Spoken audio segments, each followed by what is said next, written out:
Ashama harka fuunee hordoftootaa fi jaalatamtoota keenya bakka jirtan maratti yaada sagalee qaxnatee jira beektee yaada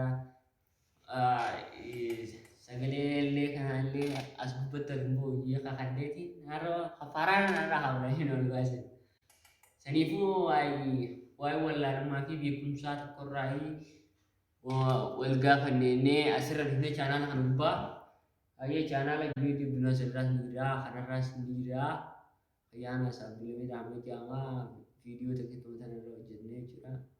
Akkasuma subscribe godhaa like godhaa dhiinaa dhaabbadhaan viidiyoo isaanii akkasii amma gara qophii sagantaatti achi deemina. Abdulhamid Ahmad Arrantana istiidiyoo sana naa beektanii carraa kanaa halluu sanii baay'ee galatoomaan isiniin jaa hedduu galatoomaa.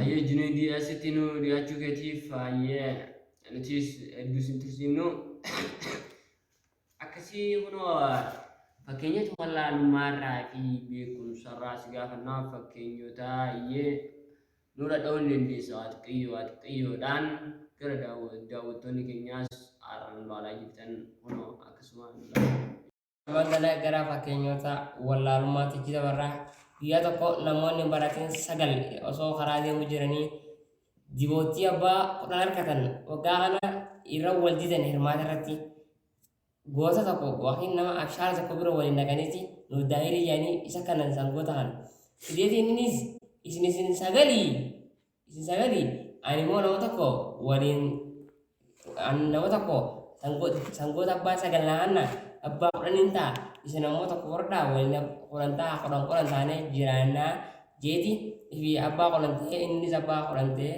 isaan lachuu akkasii daawwatanii jechuudha.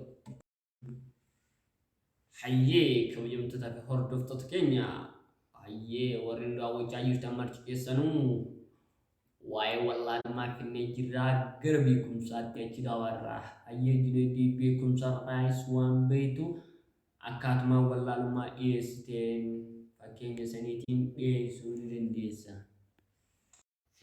Akkuma fakkeenya wallaalummaa ilaalatti amma gara fakkeenya beekumsaatti jira barraa akkuma artistii keenya beekamaa Ali Birraan jeetti. Aaba jennee kana kanumaan jalqabna afaanuma keenyaan barannee dubbisna afaanuma keenyaan barannee dubbisna.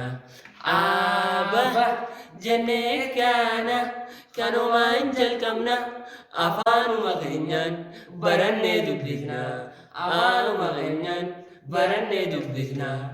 Aaba jennee kana kanumaan jalqabna afaanuma keenyaan barannee dubbisna afaanuma keenyaan barannee dubbisna.